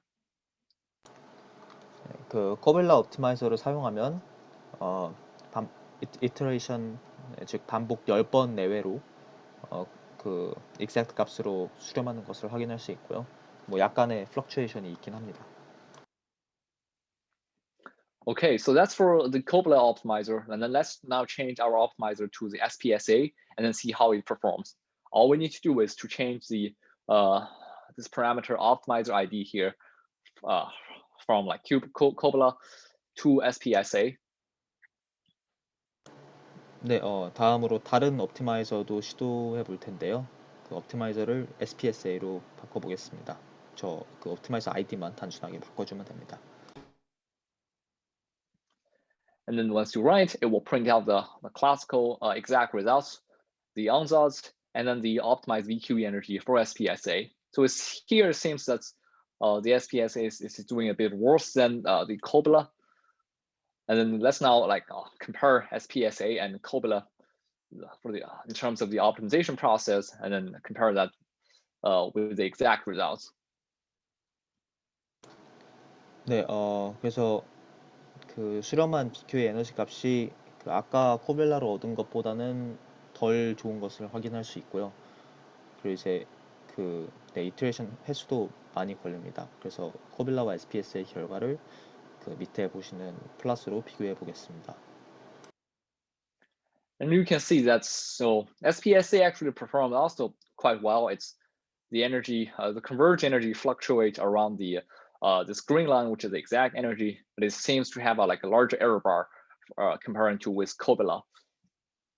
And then also you will find that SPSA certainly, in terms of number of iterations, it needs many more number of iterations to converge to the final results. 네, SPSA를 쓰면 그 수렴을 괜찮게 하는 것을 볼 수 있는데요. 그 exact 에너지 값 주변에서 이렇게 약간의 플럭추에이션이 있는 것을 볼 수 있습니다. 하지만 그 플럭추에이션 하는 정도가 아까 코빌라보다는 더 크고요. 또 그 이터레이션 횟수 역시 코빌라보다 훨씬 더 많은 반복이 필요합니다. So the last optimizer we'll try is the Atom optimizer. The Atom optimizer is a very popular optimizer in machine learning applications to train and used to train deep neural networks. So all we need to do is to change the optimizer ID to Atom. It will print out the classical results, the ansatz, and the optimized VQE energy. 네, 마지막으로 그 아담이라는 오티마이저를 쓸 텐데요. 그 머신러닝에서 딥 러닝을 할 때, 딥 뉴럴 네트워크를 트레인할 때 굉장히 많이 쓰이는 옵티마이저입니다. 그래서 네, 돌려주시면 마찬가지로 BQE 그 에너지 값을 얻을 수가 있고요. And you can see that the Atom optimizer works even worse. Now, if we plot the the optimization process, you find that the Atom optimizer showing by this green dot here is clearly above the exact results. So the Atom optimizer does not work very well here. It converges to a much higher value than Cobila and SPSA. 네, 그 아담 같은 경우에는 그 옵티마이즈 된 에너지 값도 아까 그 두 가지보다 더 높은 것을 확인할 수 있고, 그 밑에 그 그림으로 봐도 수렴을 아예 좀 더 높은 값으로 수렴하는 것을 볼 수가 있습니다. 그래서 다른 두 옵티마이저에 비해 잘 작동하지 않습니다. So far we've been running optimizations, the VQE optimizations on noise-free simulators. So quantum computers are inherently noisy for the near-term devices. So let's try to simulate an actual quantum computer. We'll do this by adding noise to the simulator and see how different optimizers perform under noise. We will add 0.5% of error for single qubit rotation gate, and we will add 5% of error for the C0 2 qubit gate. 지금까지 돌린 것은 이제 노이즈가 없는 시뮬레이터에서 그 BQE를 돌렸는데요. 양자 컴퓨터는 기본적으로 그 near term에서는 노이즈하기 때문에, 그래서 이 노이즈를 주고 시뮬레이트를 해보도록 하겠습니다. 싱글 큐빗 게이트는 0.5% 그리고 CNOT 게이트는 5%의 에러를 줍니다. The way we do that is to import the Qiskit noise model, and we add depolarizing errors to the single qubit gate, rotation gate, and the CNOT gate. And with this, we can perform the VQE optimization using the same three optimizers, but now with noise. 네, 그 이걸 하는 방식은 그 키스킷에서 그 싱글 큐빗과 투 큐빗에 각각 그 디폴라라이징 에러라는 것을 이렇게 넣어주면 되고요. 네, 그리고 마찬가지로 그 세 가지 옵티마이저를 이용해서 결과를 얻어보도록 하겠습니다. And it will print out the optimized result for these three optimizers. And then now let's plot the final results. 네, 세 가지 결과를 얻고 이제 그 결과를 플롯해 보도록 하겠습니다. And you can see that it seems that once we have noise, the Atom one still does not work very well. Well, the first thing we observe is that all of them are now like shifted up from the exact result because of the noise. And then the Atom one does not work very well.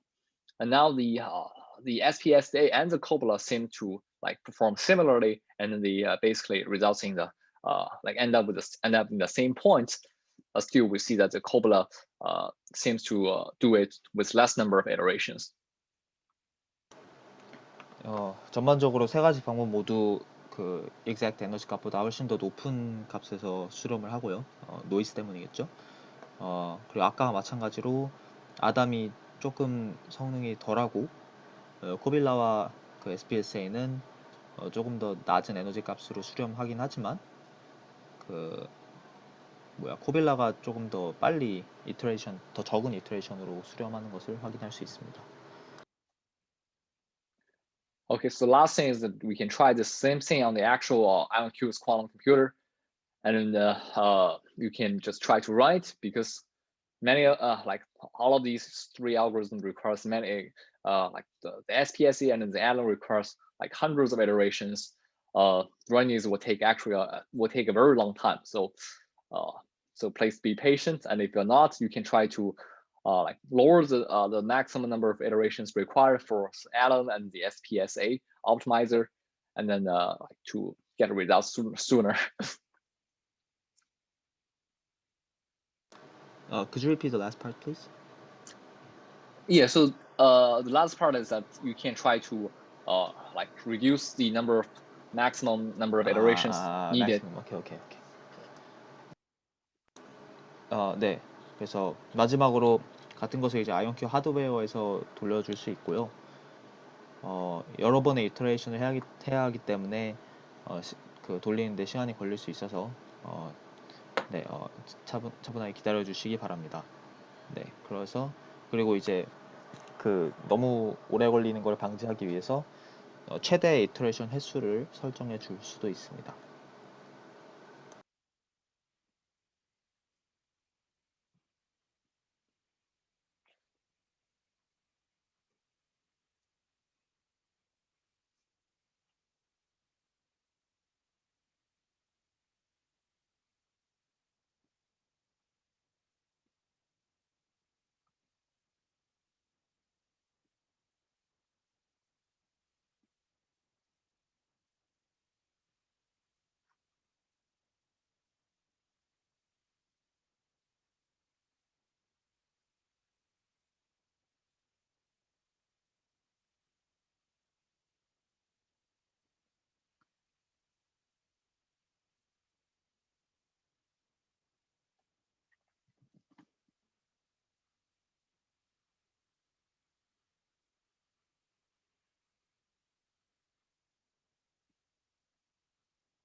질문 있으시면 해주시고요. 네, 정적이 길어서. 네, 질문 있으시면 편하게 해주시면 되겠습니다.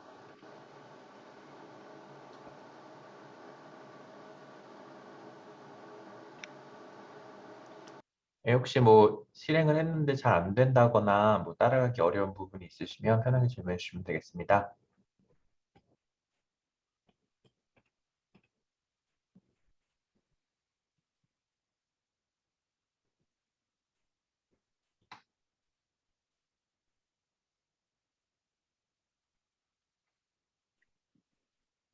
오늘 제공된 코드 그 토큰은요, 오늘 오후 정도까지 사용할 수 있으니까요. 조금 큐가 길어도 충분히 기다리시고 오후에 또 다시 한번 사용해 보셔도 되겠습니다.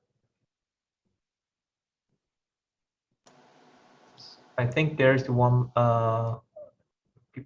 person who is seeing the error, name error. Which part of the code? 어떤 라인인지요?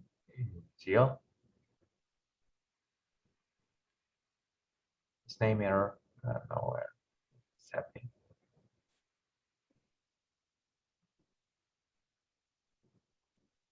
Which part of the code? 그 혹시 셀 몇 번 셀인지 이런 거를 알려주실 수 있나요?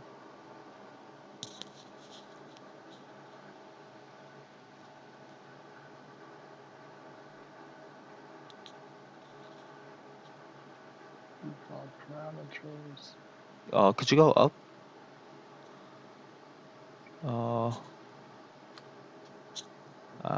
I'm not sure how much up.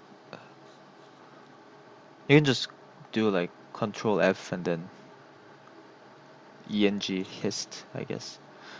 Yeah, that line. Oh yeah, there. Yeah. I mean this one. Let me see. 위에서부터 셀을 하나씩 다시 한번 실행해 보시는 게 어떨까요? I tried to run it, but I didn't see an error. 예, 함수 정의가 안 되거나 뭐 그런 에러가 아닐까 싶은데요. 전체 에러 로그를 쭉 올려주셔도 괜찮습니다.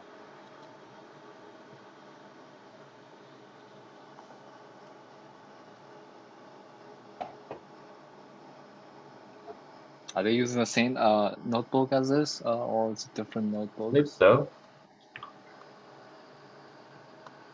All right, so that's weird because I didn't see the error here.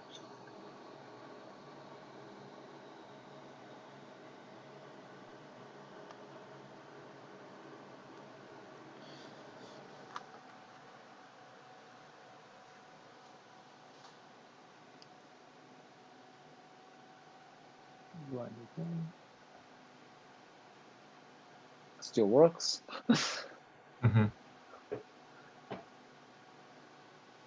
혹시 다른 종류의 문제가 있으시거나 혹은 질문 있으시면 해주시고요. I think we can move on to the next notebook, and Okay. you can come back if there's any question Yeah. about the first notebook. 질문 Yeah, sure. 있으시면은 두 번째 노트북이 끝나고 나서 해주셔도 되고요. 예, 채팅창에 미리 올려놓으셨다가 나중에 또 피드백 받으셔도 될 것 같습니다. Yeah, so in this notebook, we will explore the error detection techniques discussed in the lecture for VQE using the total particle number parity check. So you'll be able to run a VQE algorithm for the same like H2 molecule in the minimal basis. We'll implement an error detection approach that checks whether the total particle number parity is correct. 네, 두 번째 노트북에서는 그 에러 감지 테크닉을 살펴볼 텐데요. 아까와 마찬가지로 수소 분자로 VQE를 돌리고, 근데 이제 에러 감지를 그 전체 파티클 수 페리티 감지를 한번 해보도록 하겠습니다.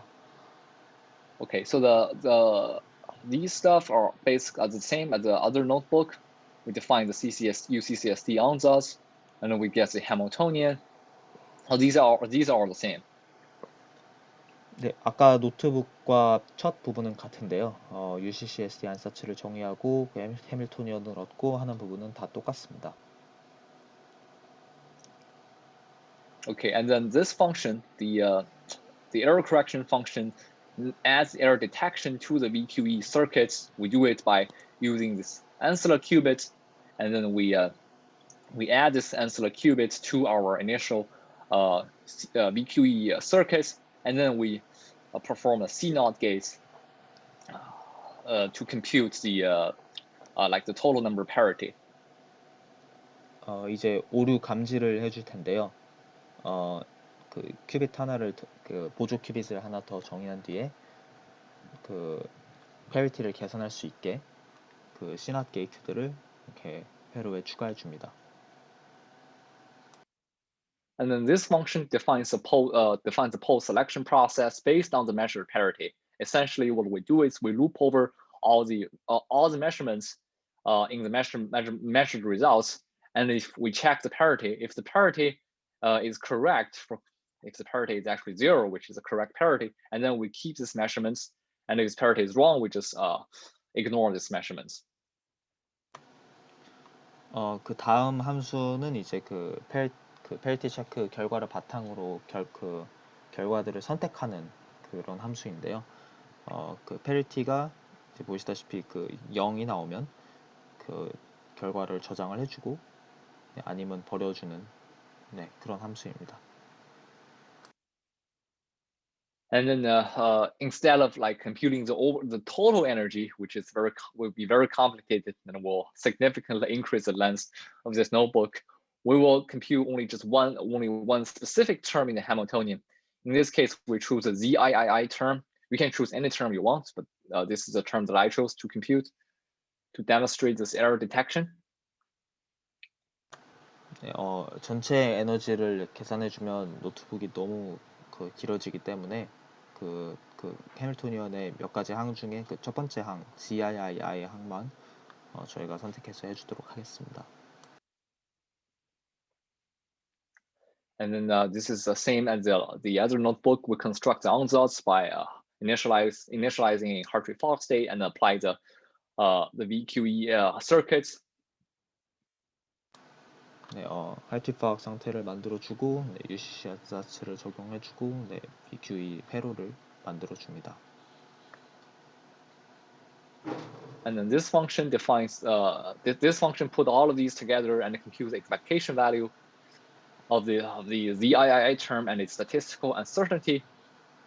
And then you see that it has an option of whether to perform error correction. And if if this option is true, we call the error correction function to perform the error correction, the error detection. 네, 이제 여기서는 그 GII의 에너지 기대값의 그 이제 통계, 뭐 평균과 그 스탠더드 디비에이션을 이제 계산해 주고요.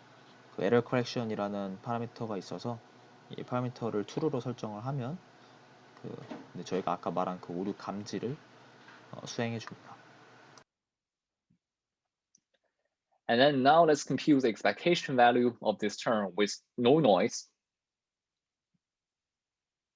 네, 노이즈가 없을 때의 그 기대값을 계산해 주는데요. And it will print out the circuits. It will print out the computed expectation value. And then in this case, the expectation value is essentially just 1.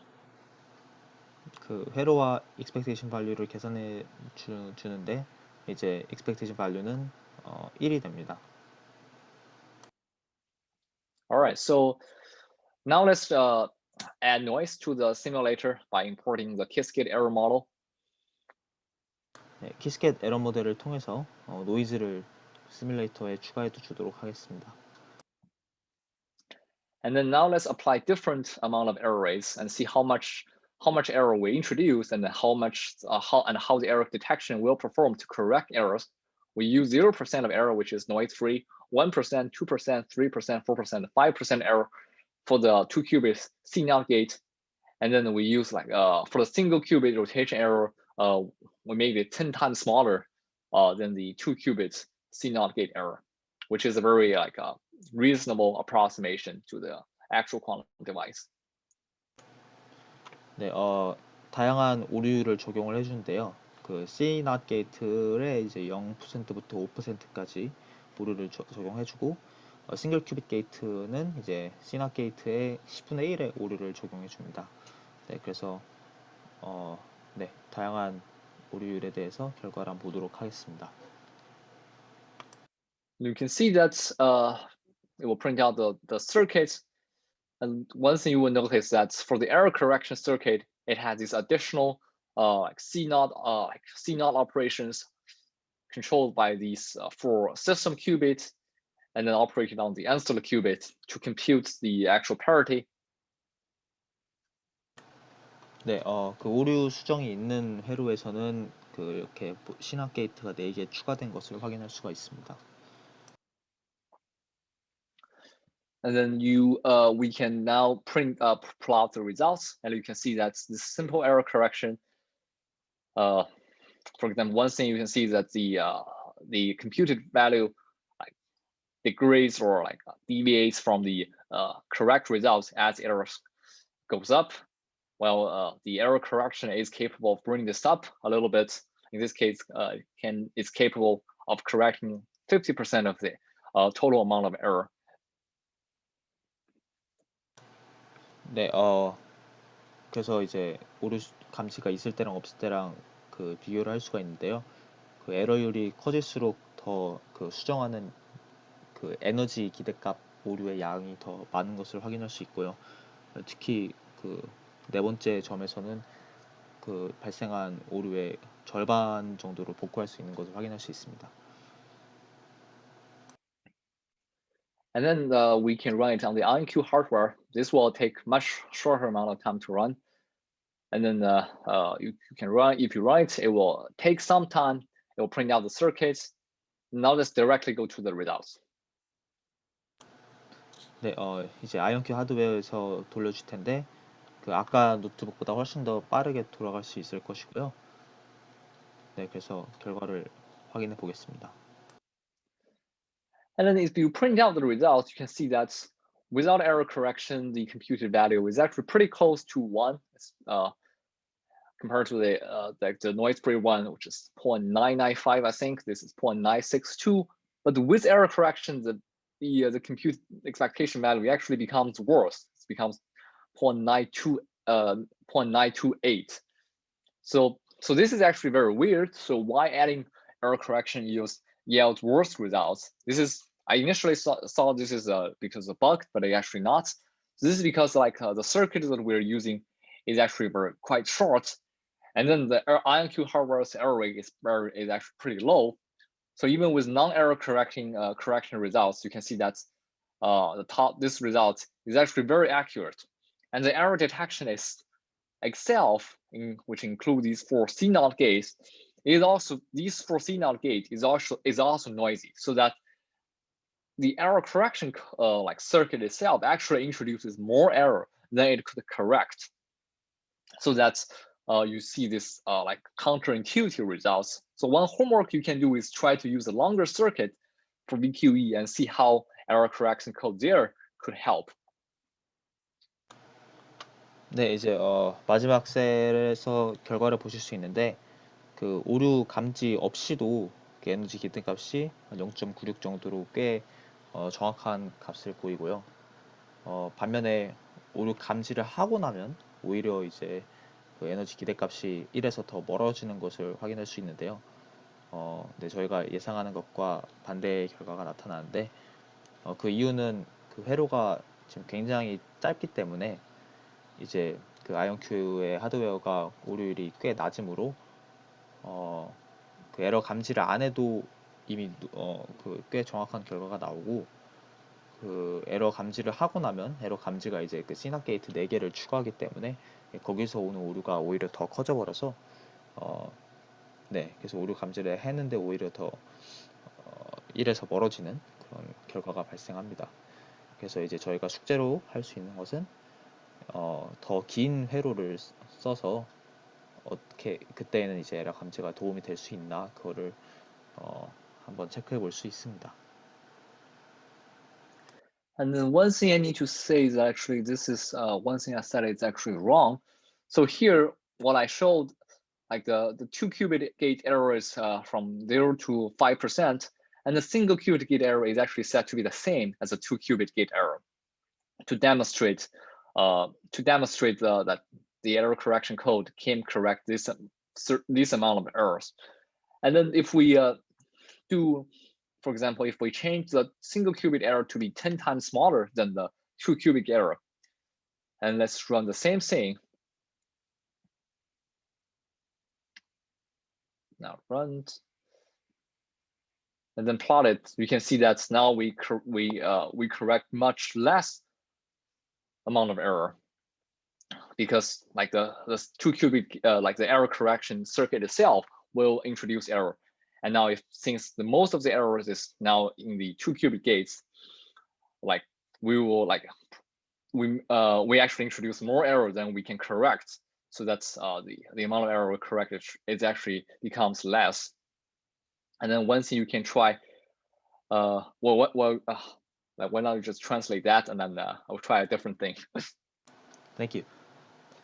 그 아까 잘못 말씀하신 게 있었는데요. 그 싱글 큐빗 에러를 2큐빗 에러의 10분의 1로 설정한 것이 아니라, 아까는 이제 그 싱글 그 두 에러가 같다고 하고 그 아까의 그래프를 얻은 것이었는데요. 이제 그 싱글 큐빗 에러를 2큐빗 에러의 10분의 1로 놓고 돌렸더니 could you go to the plot please? 네, 그래서 그때는 이제 지금 보시는 것처럼 그 에러 감지가 있을 때 그 개선되는 양이 훨씬 더 적어지는 것을 확인할 수가 있습니다. 이는 아까와 마찬가지로 2큐빗 게이트가 더 큰 오류가 커서 그걸 추가함으로써 발생하는 오류가 감지의 효과를 상쇄하기 때문입니다. And then the last thing we might want to try is to just change the 2-qubit gates error to 0. Let's see what will happen if we do that. So let's just multiply by the 2-qubit gate error by 0. And in this way, the error correcting, like error detection code itself will introduce no error. And the only error is from the single qubit gate. And then hopefully now the error correcting code will correct like the majority of the errors. Let's see if that's true. Hopefully that's true. 네, 그래서 지금 시도하시는 거는 2큐빅 게이트의 에러율을 0으로 0으로 만들어 버리셨습니다. 그리고 이제 오류 감지의 효과를 보는데, 네, 보시다시피 에러 감지의 효과가 꽤 큰 것을. Yeah, go ahead. So please. I'm sorry. Go ahead, please. Yeah, so now we can see that the plot shows that even with error rate as large as 5%, this error correction can basically give you this exact like the correct results, because now like the 2-cubic gates does not have any error there. Of course, this is not true in reality, but it does can give you some insight of how this error correction or error detection like algorithm works. 네, 이제 2큐빅 게이트 에러율을 0으로 놓으면 보시다시피 네, 에러율이 5%일 때에도 그 결과가 1에 굉장히 가까운 것을 볼 수가 있고요. 물론 이는 실제 하드웨어와는 거리가 먼 시뮬레이션이지만 에러 감지가 어떻게 작동하는지 어느 정도 네, 보여드릴 수 있습니다. Alright, so that's it. 네, 여기까지였고요.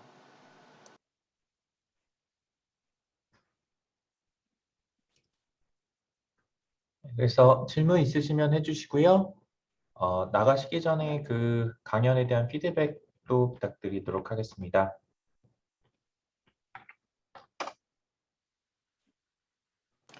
We have one question.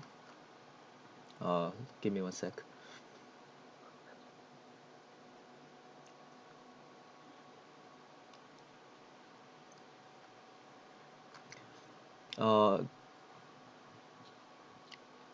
This method seems to work with I think the errors that are in the basis, errors with respect to the basis of the parity check.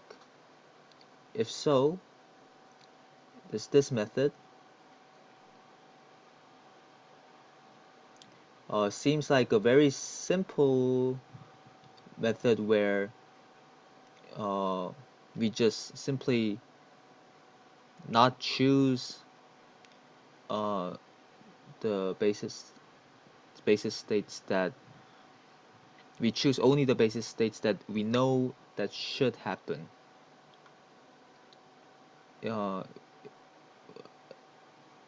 Is my Do you want thought me correct? to translate again? So what he's asking is like what we do in the notebook is we post like the some basis based on the parity check, and it seems like this like just make the circuit longer, and the like why we need to do the parity check in this case. So why do you want to do the parity check if it makes the circuit longer? Is that? So I think okay. the go ahead. So it does make the circuit longer. That's for sure. Because in order to correct errors, you add more quantum operations here, and then but then still that doesn't mean that it's not going to be useful. In this case, because the circuit. What? Yeah, but the question is actually, isn't this method equivalent to simply just selecting the measurement results that we know that it should happen? So I see. Yeah, I see. Okay. That's a very good question. So yeah, so if you just want to like compute, for example, for this particular circuits, you don't really need to. For this particular circuits, you don't really need to like compute the parity just using 4C0 gate. You can just like look at the final like measurement results, and then you can just human select, not by like this quantum selecting process, right? But however, the thing is that the reason for that is because we are computing this ZIII term, which is a classical term.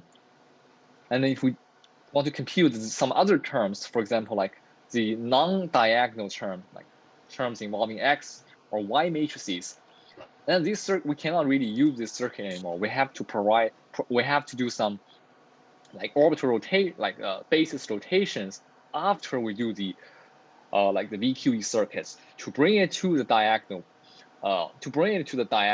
like basis. So once that happens, we cannot tell from like the measure results which is the correct parity, because we have provide some operations to before we can tell like which state has a correct parity. Even the states, for example, if we have like a 0, 1 state, which is like, for example, the correct parity, but then we perform some rotations with, for example, the Hartman gate, and then it could end up with both 0, 1 and 1, 1, 1, 1 of state.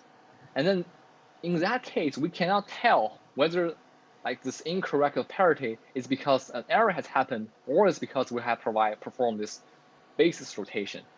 So in that case, like the post-selecting by just looking at the measure results is not going to work. Does that make any sense? Yeah, so I'll translate. So, 그 말씀하신 게 이제 지금 돌린 이 ZII를 측정하는 서큐트에서는 맞습니다. 왜냐하면 ZII가 measurement basis에 diagonal하기 때문에 그래서 그 말씀하신 것처럼 이제 이렇게 양자 회로를 이용해서 페리티를 계산해서 선택하는 것이 아닌 그냥 인간이 이제 결과를 보고 선택하는 방식으로도 충분히 오류 감지를 할 수 있는 게 맞고요. 다만 이제 VQE에서 ZII 같은 다이고널한 오퍼레이터 말고도 뭐 X나 Y 회전이 껴있는 그런 measurement basis에 다이고널하지 않은 그런 오퍼레이터들도 포함이 되어 있기 때문에 그 경우에는 이제 그 최종적인 그 결과만으로는 페리티를 알 수가 없습니다. 그래서 그 로테이션 제 생각에 로테이션 전에 이제 요 시납 게이트를 해줘서 페리티를 얻고 얻어야만 그 페리티를 검사를 해줄 수가 있기 때문에 그 경우에 이제 이러한 회로가 유용하게 쓸 수 있습니다.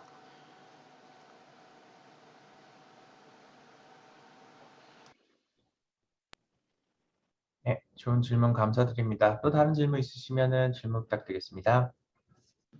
I have a question about the computation speed.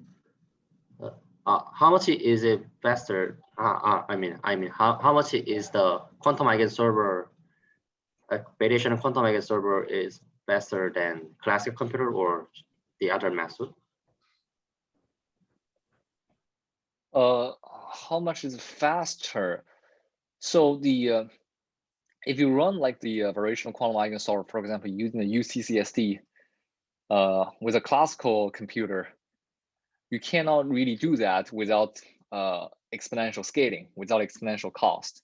So I think that the acceleration is exponential.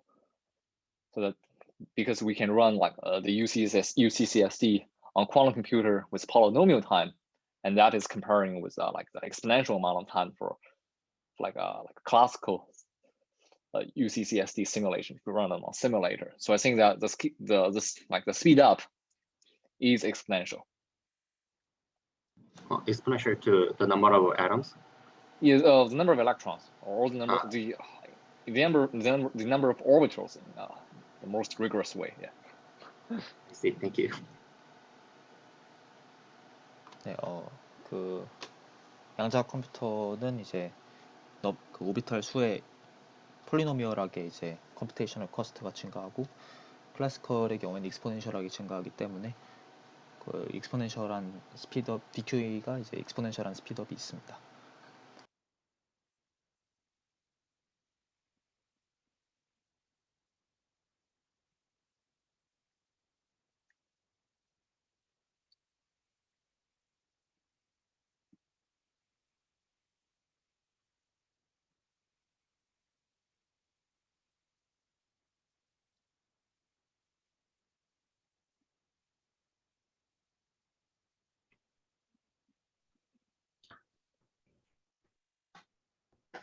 네, 또 다른 질문 있으신가요?